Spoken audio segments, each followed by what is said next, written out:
अस्सलाम वालेकुम friends and welcome to learning place. तो लास्ट वीडियो में हमने जो PHP की फ़ाइल है इसको रन करके चेक कर लिया था।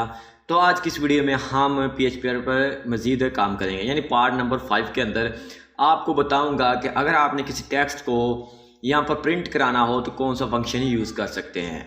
तो चलिए बिना कोई टाइम वेस्ट किए सबसे पहले मैं सब लाइन टेक्सचर ऑलरेडी हमारा ऊपर है, तो यहाँ पर हम HTML का जो बेसिक स्ट्रक्चर है वो हम सबसे पहले क्रिएट करेंगे। इसी के अंदर हम PHP का काम करेंगे। तो चलिए यहाँ पर HTML जस्ट आपने टाइप करना है HTML, और अगर आप सब लाइन टेक्स्ट को यूज़ कर रहे हैं तो जस्ट आपने टैब की एक की को प्रेस करना है।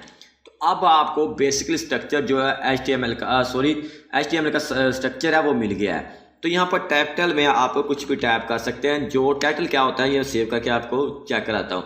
This is index file open.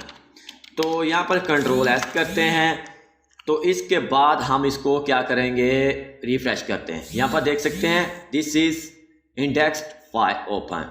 तो आप चेक कर सकते हैं अब इंडेक्स फाइल ओपन हो चुकी है, यानी ये टाइटल जो भी आप यहाँ पर टाइप करेंगे ये टाइटल यहाँ पर इसके टैब बार के अंदर शो होगा। तो आप चेंज भी कर सकते हैं, दिस इज टेस्ट फाइल और कंट्रोल एस करने के बाद कंट्रोल आर टाइप करेंगे अगेन से। यहाँ पर देख सकते हैं दिस इज इंडेक्स फाइल। अब आपने क्या कर लिया है, HTML का जो स्ट्रक्चर है वो क्रिएट कर लिया है। अब आप चाह रहे हैं यार यहाँ पर हम जैसे PHP को यूज़ करते हैं तो इसके यहाँ पर कोई भी प्रोग्राम प्रिंट आउट कराना है तो कैसे कराएंगे। तो एक तरीका तो ये है। तो अगर आप सोच लेंगे जस्ट यहाँ पर मैं दिस इज टेस्ट टाइप करता हूँ तो ये भी प्रिंट होगा। देखिए कंट्रोल आर करते हैं तो ये भी प्रिंट हो रहा है। अगर आपने PHP के अंदर काम करना है तो ऐसे आप यूज़र नहीं कर सकते। तो PHP के अंदर आपको कुछ ना कुछ यहाँ पर टाइप करना पड़ता है। तो जस्ट सबसे पहले PHP का लास्ट वीडियो में आप बता चुका हूँ, जैसे आपने PHP का काम करना है तो आपने इसका जो बेसिक स्ट्रक्चर है वो टाइप करना है। तो यहाँ पर देखिएगा, आप देखिएगा इसका जो एरर वगैरह, दिस इज हम यहाँ पर टाइप करते हैं दिस इज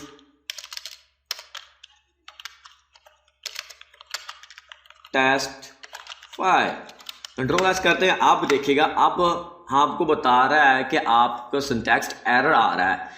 तो 10 लाइन हमें 10 लाइन के अंदर इसको हमने यहाँ पर राइट किया था। यहाँ पर देखिए अब ये प्रिंट नहीं होने वाला है क्योंकि अब ये PHP के अंदर आ चुका है। PHP के सिंटैक्स के अंदर इसको हम ऐसे राइट नहीं कर सकते।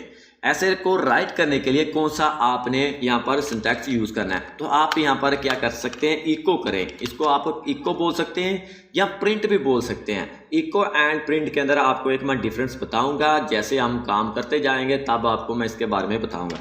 तो आपने डबल कोलन या सिंगल कोलन यूज़ करना है। आप इसके अंदर भी ये प्रोग्राम यहाँ पर प्रिंट करा सकते हैं। यहाँ पर देखिएगा दिस इज टेक्स्ट हमें यस आपने यहाँ पर डबल कोलन के साथ इसको आपने यहाँ पर ऐसे क्लोज करना है।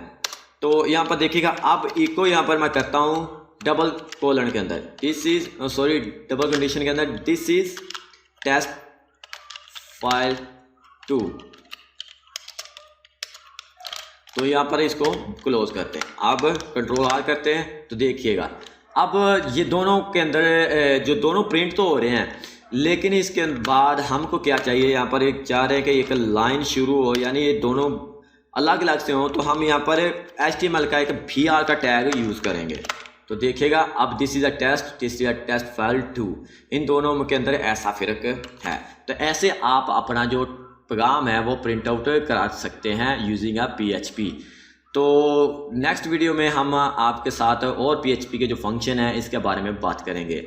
आई होप आपको ये वीडियो पसंद आई हो। अगर आपको ये वीडियो पसंद आई है तो इसे लाइक ज़रूर कीजिएगा, दोस्तों के साथ शेयर भी ज़रूर कीजिएगा।